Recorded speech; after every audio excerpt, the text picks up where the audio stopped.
Hello students, today we are going to start with the second chapter of the chemistry, that is solution. Before we start the chapter, first we are going to define the term what is the solution means. So as we already know about this thing, but solution means a mixture which contains solute and solvent.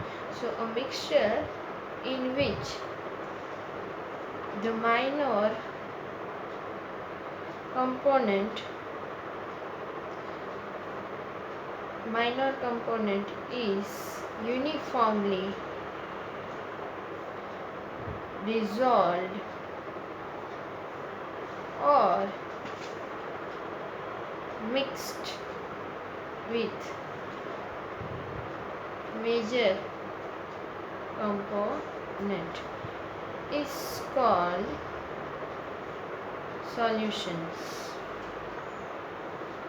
So solution means a mixture in which the minor component is uniformly dissolved or mixed with the major component. And as we know that minor component means here solution. It contains two components we came to know.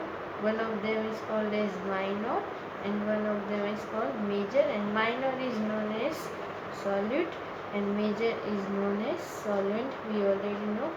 Solute means the component which is present in the less proportion or less amount, and the solvent means the component which is present in the more proportion.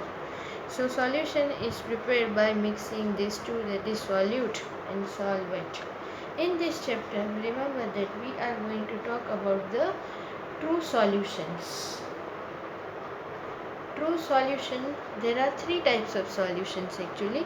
True solution, one of them. Second one is colloidal. And third one is suspension.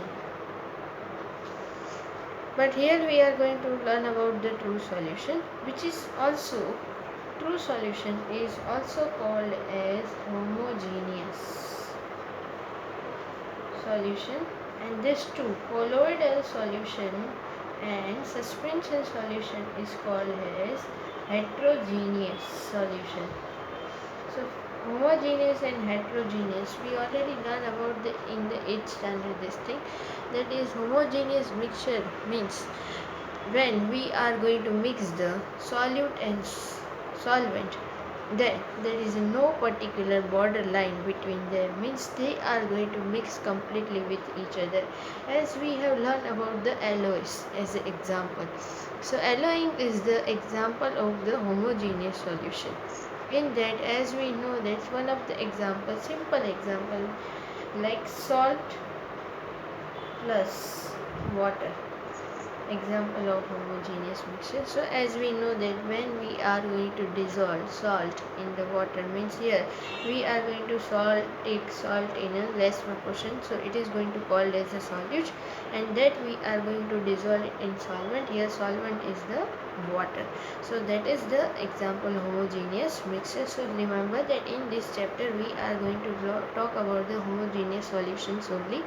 Now second type of solution I am going to explain just for the information, that is heterogeneous solution, and each type are included in that colloidal and suspension, and its example, simple example, oil plus water or sand plus water. So these two are the example of the heterogeneous mixture, means in this when we are going to mix the oil and water, we know that there is a particular separate border line between them, and with the help of that we can identify easily that it contains the two components. In case of salt and water or sugar and water, if we are going to mix that, then we cannot identify that it is containing more than one component. But when we are going to mix the oil and water, then there is a particular borderline between them, and with the help of that we can easily identify that it containing more than one component, and that is called as heterogeneous solution. So this is the basic thing about the solution, means solution is containing solute and solvent. Remember these two terms. Now what exactly we are going to learn in this chapter? So the four topics which we are going to learn in this chapter. First one, which is concentration terms, because we are dealing with the solutions.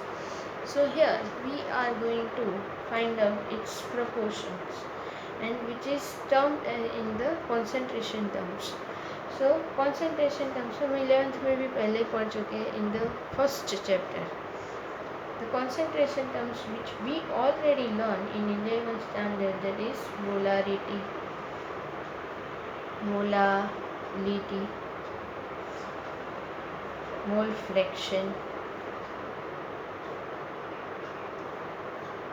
weight by percentage, weight by weight. These four terms we already learned in the 11th standard. Few more terms we are going to learn. One of them, that is normality, formality, etc. we are going to learn. Means first topic which we are going to learn, that is concentration terms.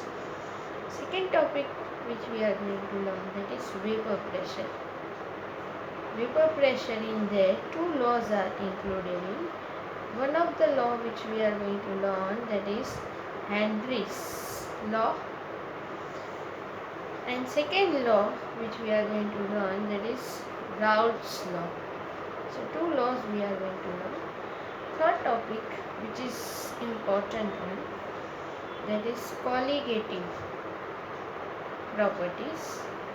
There are four types of colligative properties are there, which we are going to learn, that is relative lowering of vapor pressure. RLVP means relative lowering of vapor pressure. Second one we are going to learn, that is elevation in boiling point. Third one, depression in freezing point. Fourth one, osmotic pressure, which is denoted as pi. And four topics we are going to learn, and the fourth one, that is Ventov factor. It is also important one. From this, which is denoted Ventov factor, which is denoted as I. So here we are going to learn about the four topics. First one, concentration terms, vapor pressure, indeed Henry's law, Raoult's law, colligative properties, and Ventov factor. Generally from this chapter the examples are asked. So we are going to start with the first topic, that is concentration terms.